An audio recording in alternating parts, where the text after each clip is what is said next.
Okay, so we've come to the Publicis Sapient stand at T2RL Engage. I'm joined by Nick Shay, who heads up travel and hospitality for Publicis Sapient International. So you cover, which areas do you cover, Nick? Europe, Middle East, Asia Pac. Okay, so you've been here for the day, you've got your stand here talking to a lot of airlines. Just give us a flavour of the kind of things you're talking to the airlines about today.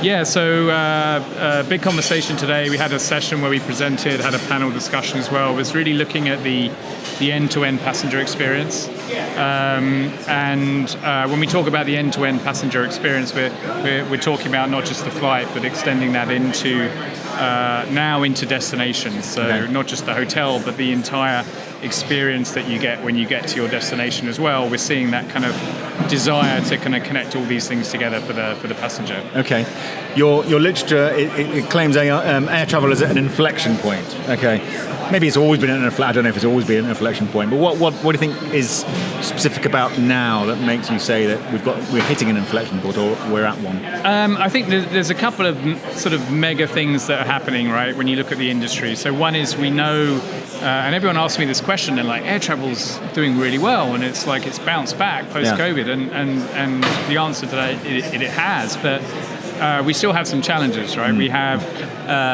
capacity constraints in terms of delivery of new aircraft and engines. We have rising costs in the industry as well, right? So you're like now faced with a problem, which is if I can't put more people in planes or get more planes in the sky, how do I increase my revenue as an airline, and how do I manage my rising costs, right? That kind of leads you down to a path that says we need to do something very different. And then you look at kind of what's happening in the world, and everyone is obviously talking about AI and the possibilities of AI. And AI is now representing that opportunity where you can do something about those things. And I think that's why I see this, we're at this inflection point. Yeah. It's interesting, you talk to people outside of airline. Actually, I speak to people in the travel industry about the aviation sector. And because demand is high and things seem to be going well and the planes are full and the airports are packed, there's this assumption that the airline industry must be doing fantastically well and that the prices are going up clearly, and so therefore they're making huge profits. But the reality is the numbers do look big, but the reality actually is that the airlines don't make enough profit for the amount of effort and the capital expenditure it takes to run an airline. Yep. Is that a fair? I mean, once you're in the industry, you kind of see that, don't you? And it's a truth. Yeah, I mean, I think if you're not in the industry, you don't realise the two biggest costs for an airline are going to be people and fuel. Yeah. And we know that fuel prices fluctuate and are fluctuating a lot at the moment. And we know that costs are rising. Like if you're a consumer, costs are rising for you, but costs for employers are rising. So so that leaves very little room to make a good margin if you're an airline. Yeah. So that means you need to manage your costs really tightly, but equally you've got to grow your revenues, right? Because ultimately, otherwise it becomes a race to the bottom. Yeah. Right? So where do you see this revenue growth coming from? You've only got a certain number of seats flying. You've only got a certain capacity to play with actually in the airline itself. So how does an airline look for that additional revenue? Well, look, I mean, historically, I mean, the aviation industry and the travel industry is all about that kind of mix of direct and indirect sales. And if you can sell more direct and uplift your direct sales, then you're going to do better on your margin. That's one area. But like I was saying earlier, I think more and more airlines are looking at that connected passenger experience as an opportunity. Yeah. And we had the panel talk with Saudi earlier talking about the Hajj and Umrah experience and how the airline is bringing people to the region and then going to be curating that end-to-end experience, that pilgrimage. That represents a much bigger opportunity for the airline, right? When you can connect the destination and the airline together. I did catch a bit of that. And so from what I gathered, they built an entire platform around the experience of Hajj for that very large customer base. Yeah. And what they realised, though, that they may have created a platform for Hajj, but actually they'd created more generic platform, and the principles of which can be applied to any kind of and I think, look, I mean, and they're still building this, right? They're still going on this journey. But I mean, I'll give you another example, which is if you look at people who go to Rome, a lot of people go to Rome and they go to the Vatican, right? But they're going to Rome for other reasons as well. And when you look at the Middle East in particular as a market, aviation is so critical to bring tourists into the region because most people can't arrive by car or even by boat. So the airline is effectively bringing tourists to the region, whether it's for religious tourism, but then the Saudi market is now opening up from a cultural tourism perspective as well. Al Ula is another example of a destination that people going to Hajj could also go and visit Al Ula as well. So Saudi is now becoming the route to tourism across the whole of Saudi, not just Jeddah and then Mecca and So do you think customers are looking for airlines? I mean, they'll trust airlines, will they, to say, actually curate my whole entire experience, not just the process of getting there. I will try and trust you with then helping me to decide what I do while I'm there, with whatever time I've got and the experiences that I want when I'm there. Absolutely right, and I think. I'll tell you why I think airlines are well placed to do this, if they have the ambition, is if you're selling, there are many companies in the world that will resell packages, flights, etc., but they're doing the selling. If you're an airline, you have to deliver the promise, right? You have to deliver the service, right? And operations in the aviation industry is so important.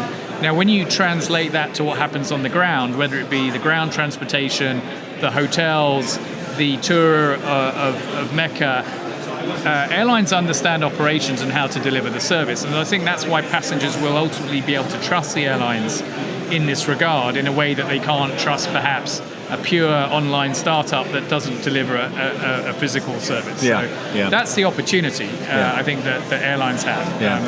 Let's talk about what AI, the world of AI will play in this. It very much. You talk about AI and AI experiences and how Publicis Sapient are helping the industry to grapple with AI. Where's the opportunity there, do you think, for the airlines here this week to leap on this trend without going too whole hog and making mistakes? Yeah, I mean, so the interesting thing, I mean, one of the reasons I'm here this week as well is to hear what people have to say, and I hear different things, and I hear everything from airlines are talking to companies that have put AI into their solutions. So simple example might be revenue management, right? A very simple idea to say, if you apply AI, it could do, in theory, a very good job at revenue management, right? That's one example, right?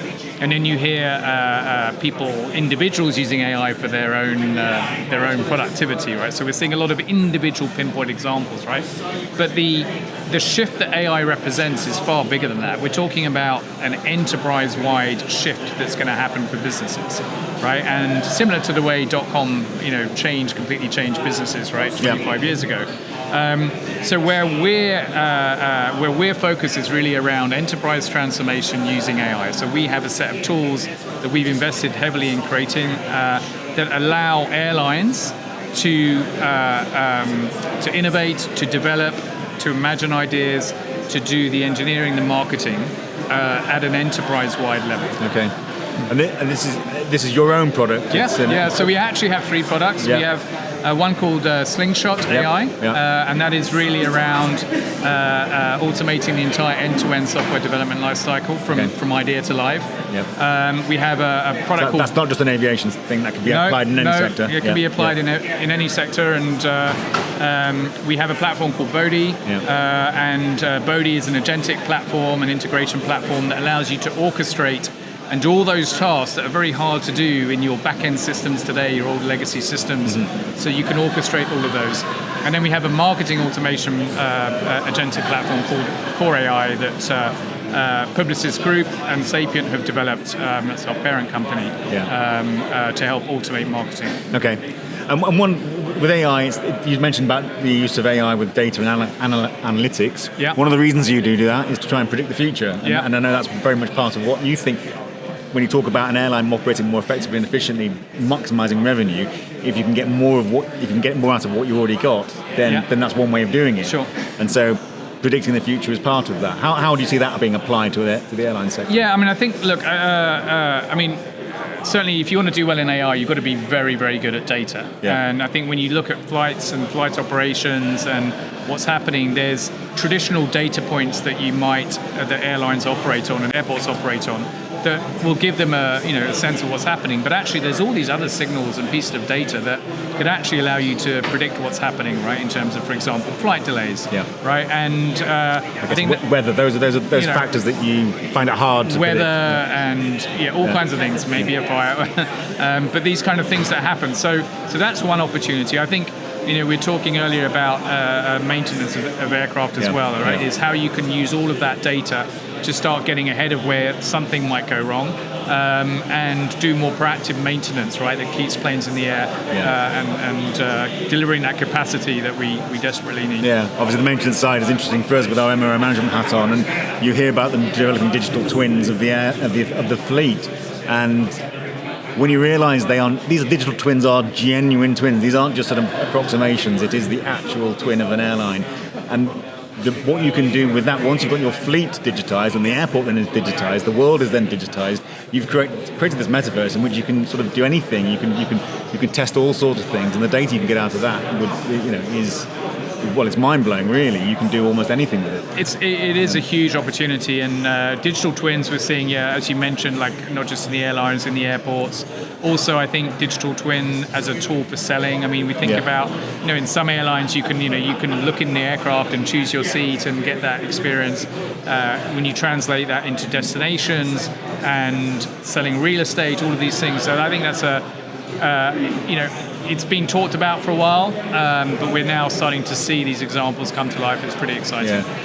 Final thought on another application of those digital twins, and I know it's another area that Publicis Sapient work closely on, is in the sustainability. So the industry is under a lot of pressure to be able to operate more sustainably. So you can, in that digital twin, work out what is the most sustainable way of operating as well, can't you? Yeah, no, I mean, very much so.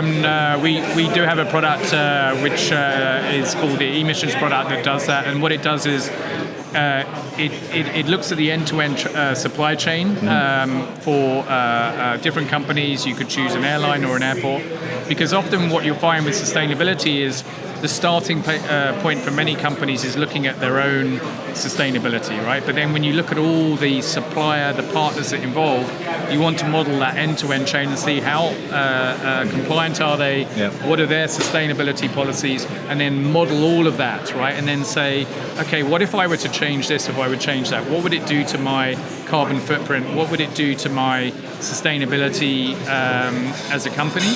And of course, there's another side of it, which is what happens if regulation changes? Because, and then are we compliant? What's our legal risk, right? These are all things that are quite hard to do through email and spreadsheets and all of these things. Much easier to do if you have a platform that helps you model it. Yeah. Cool. Well, our time's up. Thanks, Nick, for speaking as Appreciate it. Thanks, Lee. During T2RL, and we'll see you again at another event soon, I'm sure. See you soon. Thanks. Cheers. Okay, so it's day one of T2RL Engage here in London. We're on the Aviation Business News stand, and I'm joined by Head of Financial... Go on, sorry. Head of Product Development, Financial Management. Head of Product Development and Financial Management. Okay, so thanks for joining us. Just give us an insight into what actually you do produce for the airline industry. Yes, so thank you very much for inviting me here.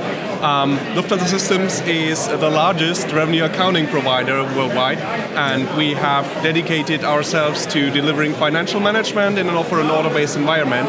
So what we're producing is software that helps airlines to fulfill the capabilities about accounting, settlement, and payment. Yeah, okay.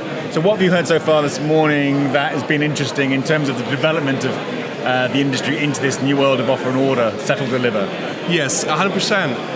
All the stuff that we have heard in the panels, especially in the payment track, just the pure existence of the payment track seems to me as a signal to the industry that this is an area that needs focus right now. Okay, so there is a payments track for the first time actually at this event. There's 600 and odd delegates due to come here, a lot of airlines. Like you say, the fact that there's a payments track, I think it also indicates, doesn't it, that things are happening now. There's no point doing this unless, if payments are happening, therefore people are adopting this technology. So there's an indication that actually things are happening, yeah? Actually, yes. Payments have been seen as a commodity for a long while now, and this changes, especially when airlines consider themselves being more of a retailer and less of a pure airline.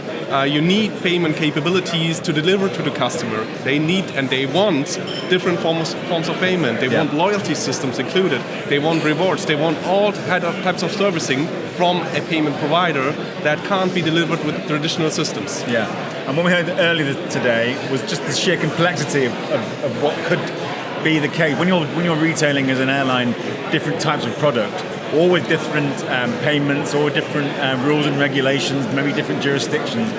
Very quickly it becomes very complicated. So you need a kind of a layer of orchestration. Yeah. Good thing is, since we have been focused on accounting for a long while, 25 years now, we know how to deal with complexity because accounting is all about complexity. And we used all of that knowledge to build up that payment products that we have in our portfolio and add them to the accounting products that we are selling to the industry. Okay.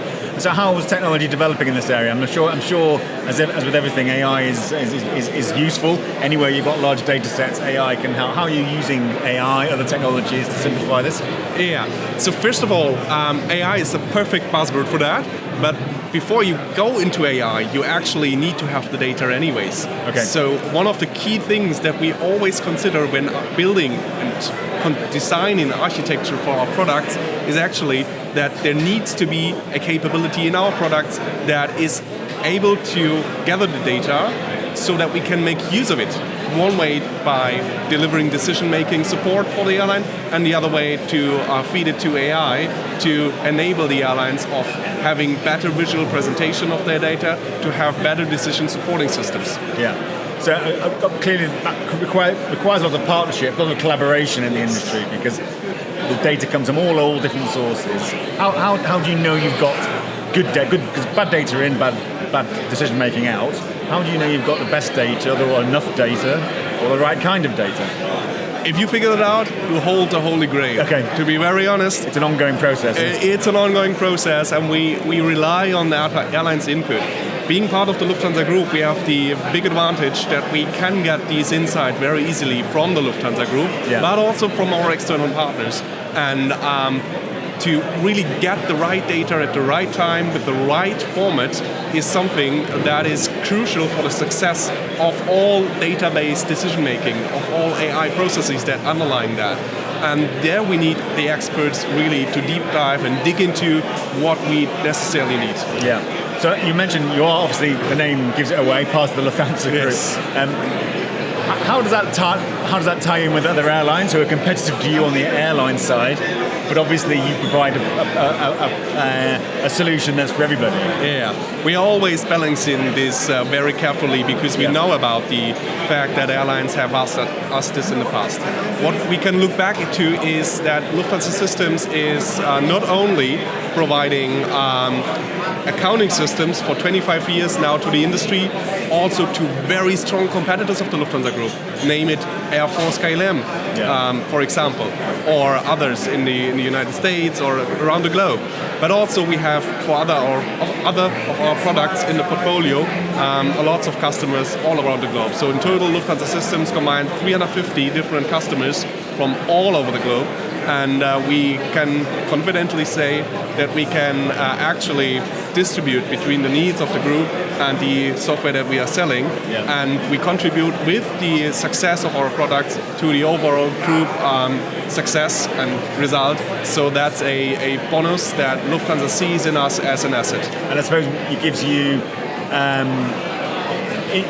insight and expertise in the sector. So there are loads of payments firms out there, mostly not airline companies. So there's a kind of a degree of we know what goes on in this industry. What is unique in the industry? I mean, is the industry unique, you think? Or does it like to think it's unique?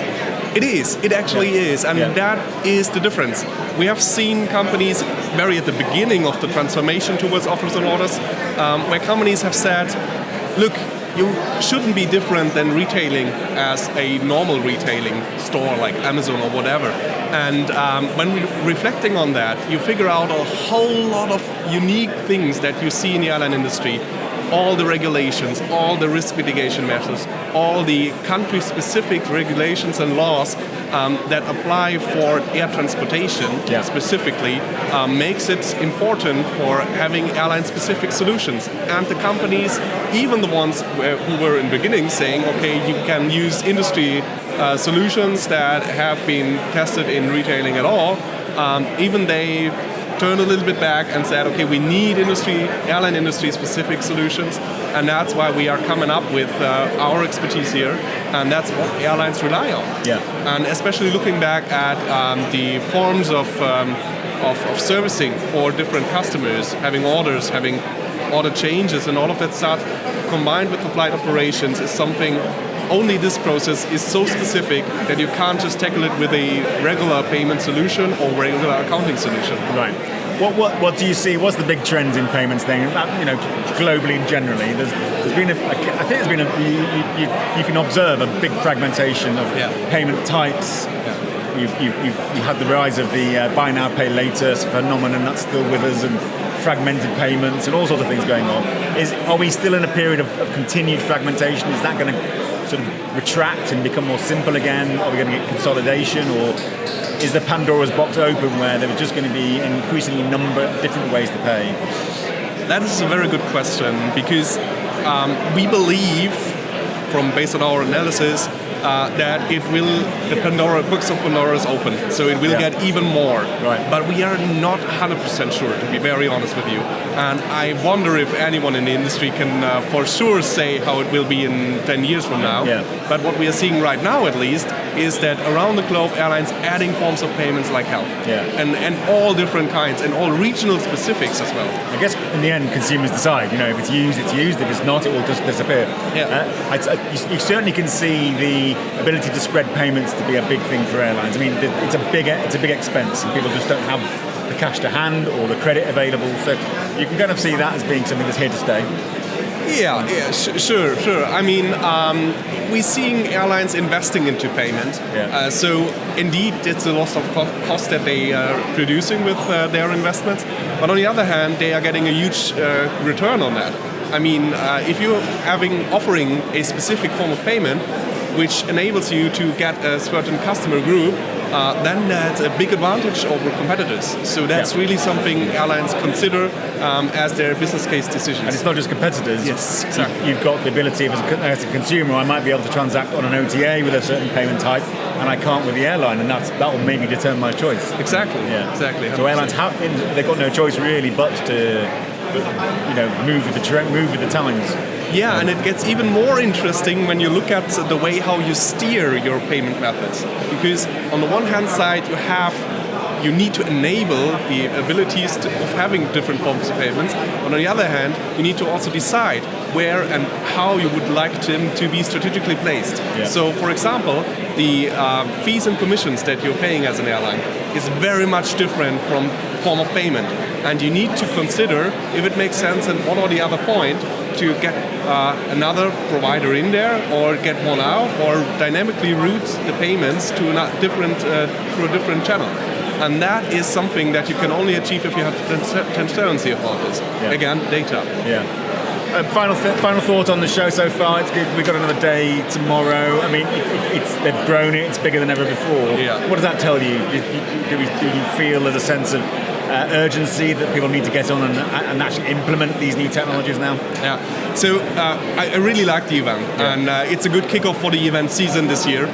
So to say, I really appreciate all the setup here, and I'm looking forward to the gala dinner tonight, to be honest. As ever. But what we have seen this year is a couple of RFPs and RFIs, much more than in the last couple of years. Okay. So it's really something, and I believe there was a title from T2RL giving delivering to the promise. Yeah. And that's actually a real good motto to start into this season, into this event season. And I really think there's something changing and moving right now. Yeah, certainly enough to keep you very busy. So I won't take more of your time, but thank you, Patrick, for joining us. Thank you very much. Thank you. Cheers. Thank you. Okay, so I'm delighted to say we've been joined on the AVN stand at the end of day one at T2RL Engage in London by Timothy O'Neill Dunn, who is the founder, owner of T2 Impact, which is you said it's a consultancy, that'll do, will it? Yes, we're a consulting firm, and there's this old joke from George Bernard Shaw. Yeah. He says, those who can, they do. Yeah. Those who cannot, they teach, and the rest of us are consultants. But you're underplaying yourself, Tim. You certainly can. What Tim doesn't know about the world of, I don't know, airline and GDS isn't worth paper it's written on. In fact, You're probably right. You've forgotten more than most people know have known in a lifetime. The thing is, I probably know where most of the bodies are buried. I know you and do. The pits. But I like to say the way I think about it is context. Yeah. A lot of people today don't know how the things work, and therefore don't know how they should work. That's a real problem. This is very true. It became very apparent to me in a late night discussion earlier in the year at the UATP event, where you were given almost the full history of GDS and so on. That if you know the history of it, if you understand where things came from, it makes more sense almost to understand why we do the things we do today and the way we do it. Is that fair? And so when people come into the industry and they go, why do you do it this way? And actually, well, ask Tim, because That's right. he'll explain exactly why we do these things. So when I joined Expedia, and when we were starting Expedia, I used to have these guys come and ask me the very same question. Yeah. Why is it like that? Yeah. And I distilled it to 6 letters. BIABLT, which stands for because it's always been like that. Yeah, okay. And that's the way it is. Yeah. People have a habit of being in a mode that is very comfortable. Operationally, it's secure. So everything in the industry is very siloed, and a lot of it is store and forward. So once I complete this transaction, it goes across over here, and another transaction. The first guy goes, I'm done. My KPIs are fine. Yeah. But it does create a series of challenges. And I think particularly when you're looking at offer and order, which is a real challenge to every business process, then people have not fully understand the things that you need to modify and change. So that's a bit of a challenge. So this is what we're here over the next 2 days to talk about, essentially, is the move to offer order. How fundamental, it sounds like you're going to tell me it's a fundamental shift. And it's probably the reason why it's a difficult thing to do for the airline industry. But how fundamental is it? In all your history of understanding how the airline sector works, is it transformative? It is a great question. It is transformative. But the part of the challenge is it's difficult to explain to somebody, A, why it's transformative, and B, most importantly, what's the value of such a transformation. So the key question, which doesn't often get asked, is this transformative change going to benefit me? What's in it for me? Yeah. And I think what we've heard today, particularly in the opening session, was a series of those questions that were asked. And the drivers are not necessarily the drivers you would expect. For example, the transformation change, oh my gosh, it's actually being controlled by when my contract comes up with my PSS, if I'm an airline. Yeah, so some of the factors of why you do something when, it's got nothing to do with because it's the right thing to do now, it's because, like you say, there's some sort of contract that needs renewing and you have to decide whether to do it or not, or whether that is then the point at which we decide let's do something different. Correct, I think, and airlines don't like innovation. They hate it. Right. They want to have nice, shiny planes, and they want to have something that's going to improve their economy, but they don't really care about this, and they don't need to care, which is an interesting perspective, because the need to care is when you're operating at 90% load factor, you don't need to care, right? But you do have another challenge, is that one of the elements of this transformation is being driven externally. Now, obviously, we're going to talk about AI, but here's the first moment in time. Airline Rule 101 is let's obfuscate the price. Absolutely essential to hiding things. But when you look at it, the consumer never really had the ability to know what was a good price or a bad price. All of a sudden, he's got Gen AI, ChatGPT et al., and he can say, get me what I think is the best price, and it will do it. The problem is, who pays for that additional massive amounts of searches that are going to take place? Guess who it is? It's the airline. And is he going to get any more passengers? The answer is no. They can't. They're full, right? You say that, so the passengers couldn't find out the right price. Having said that, we've gone through the Internet 101 brought us price comparison, supposedly. Right, allegedly. Well, exactly. So supposedly that transparency, but what you seem to be saying is it wasn't quite as transparent as it was made out to be. And it was hard for people to get to. So one of the benefits of Gen AI is that it actually makes it a little bit easier. You can just type in, or you can even speak into my chatbot's called Acta. Called what? Called Agatha. Agatha, okay. Right, so I can ask Agatha. As in Christie. Yes. Okay. Yes.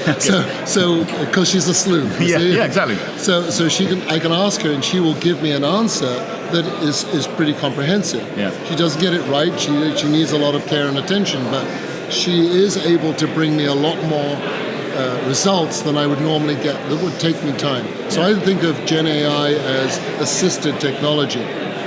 So that is a benefit, and it does even the playing field a little bit for the consumer. Yeah. You said airlines haven't got innovation in their DNA by the sounds of it. Let's face it, there's lots of tech vendors around here. Some are more innovative, some not so. So there's also a lack of innovation maybe in that area, do you think? Or a lack of push to be innovative, and there's a lack of reason to be innovative. Well, and this is where you sit, is that much of the stuff you see here is my favorite expression, lipstick on the pig, right? And the pig is the PSSs have been very stable for a really long time. That's got an advantage. It's stable, it works, but it also means that the innovation is not that great. Yeah. So people here are trying to bring innovation. There's lots of people here at the show who are trying to demonstrate true innovation. But to go all the way down to the core and let's talk about business process, a lot of that is not innovative. Yeah. One of the themes of this 2 days is that we're now going into a mode of things happening. And we heard from Riyadh Air earlier at the beginning. They're not flying yet. They're not flying yet, but they will, no doubt, in the very near future. They are actually now taking reservations. They are. Which is a major step forward for them. So good on them. Does that excite you as someone who's seen there and been there and done it? I mean, it is a new airline. It's digitally native. It doesn't come with a legacy, so it shouldn't have that kind of anchor. We have words for that situation. It's called lucky. Okay. But okay, yes. They're a lucky airline, and you'll be looking at you. I'm sure you'll be very interested to see how they get on. Yes, I absolutely agree that it is one of those things that you would say, yes, here's an opportunity for somebody to bring something completely different in, which is more logical, more, I hate to say this, Amazon-like, but it does the job for that particular airline. And because they don't have any legacy to counteract, that's something. Yeah. But whereas there's another underlying theme here at the conference, which is what is the thing that's holding back some of this innovation of offer and order? That's an interesting question, because when it was asked yesterday in some of the workshops, the answer was servicing. Okay, yeah. So the problem, that's always been the NDC issue, though, hasn't it? It has been, right? But you can't just say, well, servicing sucks, and it does. Yeah. You have to actually start and do something. And this is where I think there will be finally some effort. And we have a working group at T2RL looking at this issue of how we can improve that servicing. Yeah. We've been running a session here at the T2RL conference for the last 2 years, and this year for sure, where we brought the two players together to say, okay, what can we do now to help you, Mr. Seller, intermediary, work with you, Mr. Airline, so that you don't talk past each other. Right. You actually start to engage. Yeah. And I think the collaboration's that's a big win for everybody if it gets done right. Yeah. I mean, I guess going back to the Riyadh Air scenario, if as we start to see what it means in reality, and we see them being able to service, we see them being able to solve all those issues, has that got the ability to bring the industry with it? Because all it needed was a real case study, a real success for the blockers to go, and everyone go, you know what, we're now convinced. And actually things can then move quickly. You've seen it in the automotive industry. Electric cars came along in a flash because somebody decided, I'm going for it, and I don't care what the blockers are, it's happening. And suddenly Mercedes are building electric cars. Well, that wouldn't have happened otherwise, would it? So I think you're right, and that's a good analogy to look at an industry that the efficiency of the internal combustion engine is fabulous. There is very little efficiency in many of the processes that exist in airlines today. So that lack of efficiency is friction for everybody. Yeah. Just look what it takes to change a ticket, change a reservation, exchange a ticket. All these things are so complicated that you go, well, I don't want to deal with it. Yeah. And so now that if the promise is delivered, and Flyer and others who are trying to do the same thing here can do it, that will be a real wake-up call that says, yes, let's sweep some of this old stuff away, but we don't have enough data to tell us what's going on. We definitely don't have enough, I would say, end-to-end of all the component pieces. Yeah.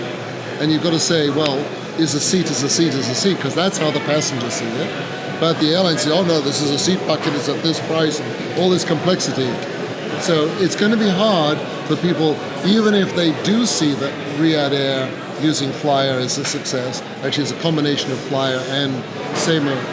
If that combination is a success, it's going to take everybody else a long time to migrate into that world to be able to take advantage of that example. Yeah.